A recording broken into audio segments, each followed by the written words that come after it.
Hello, যারা ধনুরাশির লোকজন কিংবা যাদের জন্ম নভেম্বরের 22 তারিখ থেকে ডিসেম্বরের 21 তারিখের মধ্যে, তারা এই রিডিংটা দেখবেন। আপনাদের জন্যই এই রিডিংটা।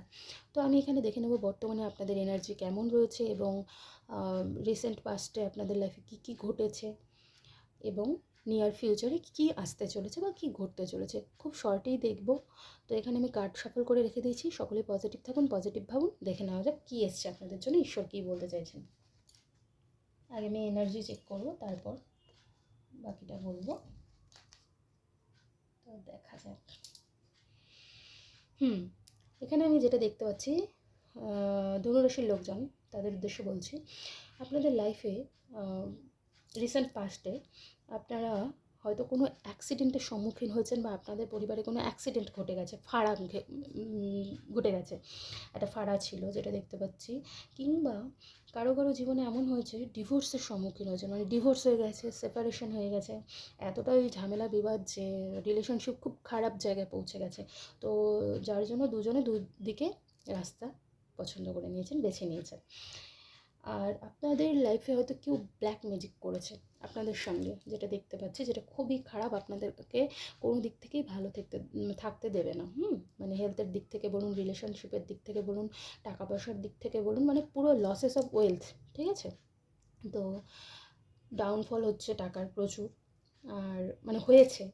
আর বিজনেসে তো লস আমি দেখতেই পাচ্ছি, সেটা কেরিয়ারের জায়গা খুব খারাপ, খুবই খারাপ। ব্ল্যাক ম্যাজিক যেহেতু করা হচ্ছে, তো কী করে ভালো হবে বলুন, আপনি যতই চেষ্টা করুন। তো গেল এটা আপনাদের রিসেন্ট পাস্টে আপনাদের সঙ্গে হয়েছে। যদি হয়ে থাকে আমাকে অবশ্যই কমেন্ট বক্সে জানাবেন।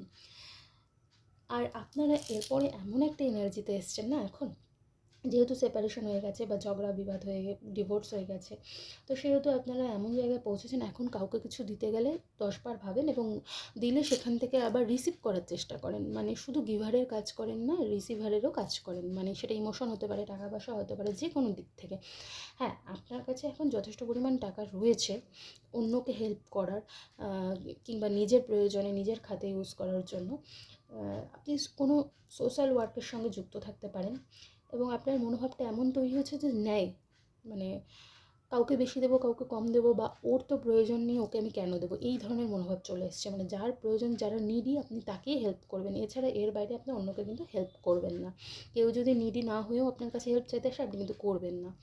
ন্যায়সঙ্গত একটা ব্যাপার এসছে আপনার মধ্যে, এই এনার্জিতে রয়েছেন, গিভার এবং রিসিভারের এনার্জিতে। এটা খুব ভালো, ব্যালেন্স করে চলছেন সব কিছু, ঠিক আছে।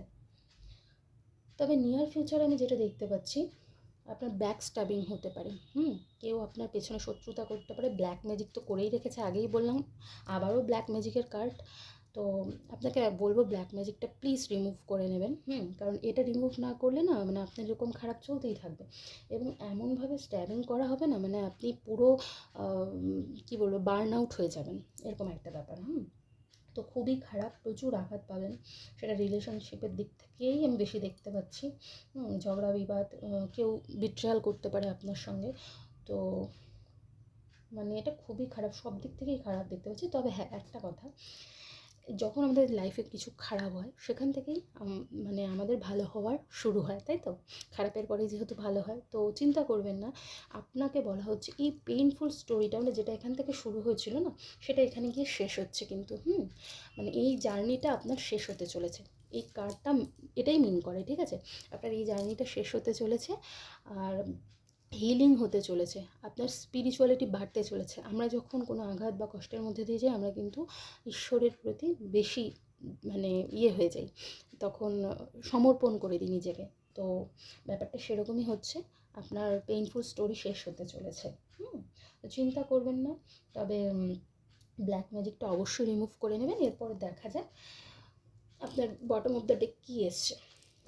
আচ্ছা, এটা খুব ভালো এসছে, যেটা বললাম আপনাকে। দেখুন, মানে নিউ বিগিনিং হতে চলেছে। যেহেতু এখানে পেইনফুল স্টোরিটা শেষ হচ্ছে, তো সেহেতু এখানে নিউ বিগিনিং হচ্ছে।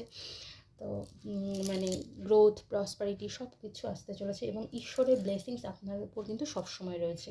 সেই জন্য একদম চিন্তা করবেন না, ঈশ্বরের কাছে সমর্পণ করুন, হিলিং হবে আপনার। এবং আপনি যা চাইবেন তাই অ্যাচিভ করতে পারবেন। আপনাকে বলা হচ্ছে ঈশ্বর প্রদত্ত যেসব আইডিয়া রয়েছে সেসবের উপরে কাজ করতে বলা হচ্ছে, এবং মানে দ্রুত অ্যাকশন নিতে বলা হচ্ছে। ইনস্ট্যান্ট অ্যাকশন নিলে, ইনস্ট্যান্ট ওয়ার্ক করলে আপনি কিন্তু রিওয়ার্ডেড পাবেন, রিওয়ার্ড পাবেন।